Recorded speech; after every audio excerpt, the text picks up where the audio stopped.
Hi, I'm Jeremy Yoder from Mad Scientist Barbecue, and we've all been in the position where we want to cook something great for dinner, but we don't have 12 hours to spend watching our fire to cook a brisket. So brisket is not your friend at that point. But what you can do is you can make chicken. Chicken takes a relatively short period of time, and if done right, it can be just as delicious as any other barbecue item. So today we're going to be cooking barbecue chicken halves. So it's really just a whole chicken cut in half. I went to my local grocery store and found a whole chicken, took it to the butcher, said, hey, can you cut this in half? They said, absolutely, no problem. So you can get this anywhere, even if it's not on the shelf. So the beauty of doing it this way is that you get smoke and flavor on both the exterior and interior surfaces of the meat. Also, because it's a large piece of meat, you retain a lot of the moisture that you would otherwise lose if it was just a small piece. These are the things that you're going to need. First, a cutting board.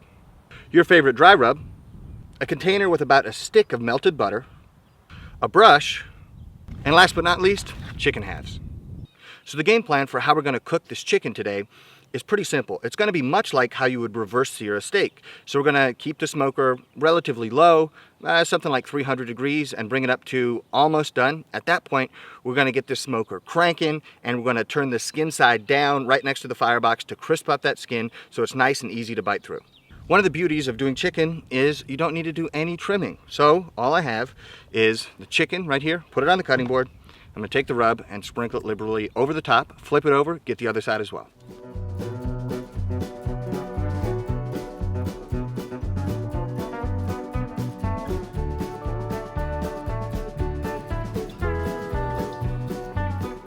I'm gonna go skin side down with this chicken because my thinking is that metal is gonna conduct heat really well. And so I'm gonna put that down, but you can rotate it around, you're not gonna hurt anything.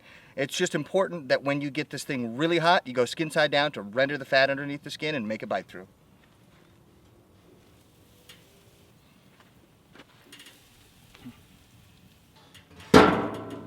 Now when it comes to the wood that you choose to smoke your meat, you have to keep in mind the flavor and the color that you get. So I'm using pecan here for flavor because it's my favorite smoking wood, period.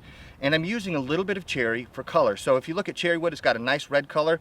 It gives a deep, dark red color to the meat that you're cooking. And because chicken cooks relatively quickly in comparison to, say, something like a brisket, we want to get color on there quickly. So we're going to use cherry, and that's going to give us a deep red color, and it's going to make it look as good as it's going to taste.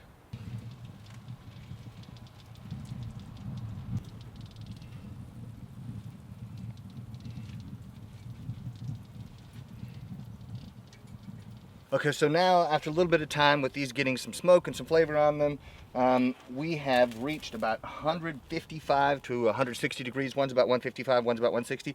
And you can see here, we've got a nice, beautiful color. We're starting to get a little bit of caramelization on the exterior surface of this meat, so it's looking really good. Now what I want to do is crisp up this skin. So I just added some logs to the fire. I'm gonna get it nice and screaming hot. We're gonna go skin side down, right where it's the hottest, just to crisp that up just for a couple of minutes, and we're going to be at temperature by then, and hopefully we have delicious meat. There's one other trick that I'm going to show you as we're searing this. To keep the chicken moist, and when you're cooking chicken, that is your #1 enemy. You want to fight dryness, because everybody's had dry chicken. You know exactly what I'm talking about.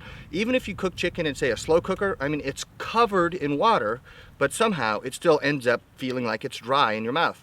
And the reason is not a lack of water, but a lack of fat, because chicken is so lean, that's why it's easy for it to dry out, quote unquote. So what we're gonna do is we're gonna add fat in the form of butter, which means even more flavor. And we're gonna be brushing that on while we're searing this. And so to make sure that I'm not losing any of the great flavor of the rub, I'm actually gonna pour a little bit of this rub into the butter, and we're gonna be kind of painting that on the chicken just so we maintain a lot of fat in there so we get moist, delicious chicken. I like to actually get on both sides. So I like to put it on the skin side first, then put it down, and then just kind of baste the opposite side, the meat side, as it's crisping up. So I just want just a good layer of this butter stuff on there, because this is what you perceive as moisture when you're eating it.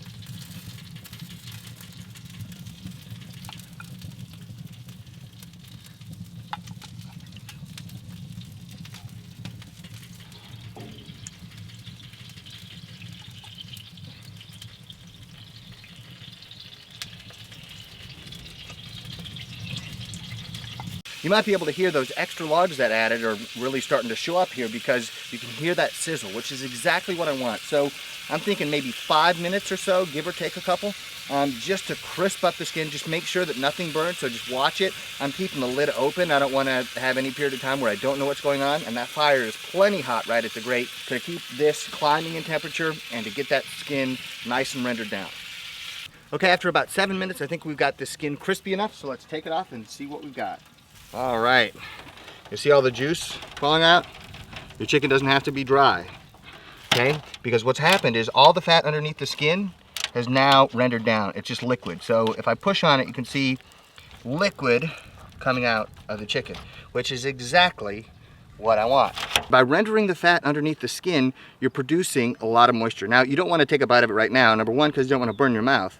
And number two, because you want to let it cool off enough so that all the juices redistribute so each bite is succulent and juicy. So we're going to wait about 5 minutes. I'm going to cover this with a little bit of foil. And then we're going to take our first taste test and see what we ended up with. But before I cover it in foil, I'm going to give it one more coating of that butter rub mixture, just because I want flavor and every single crevice of that chicken skin.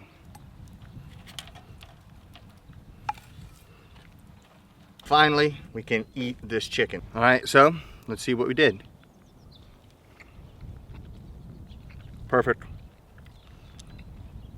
You get some crunch of the skin. You get a little bit of sweet from the rub, and then on the back end you get a little bit of spicy. The butter keeps everything moist. Everything is perfect in this. So you don't have to have dry chicken. Okay, do it this way and it won't be dry, and you can get great barbecue food in a very short period of time.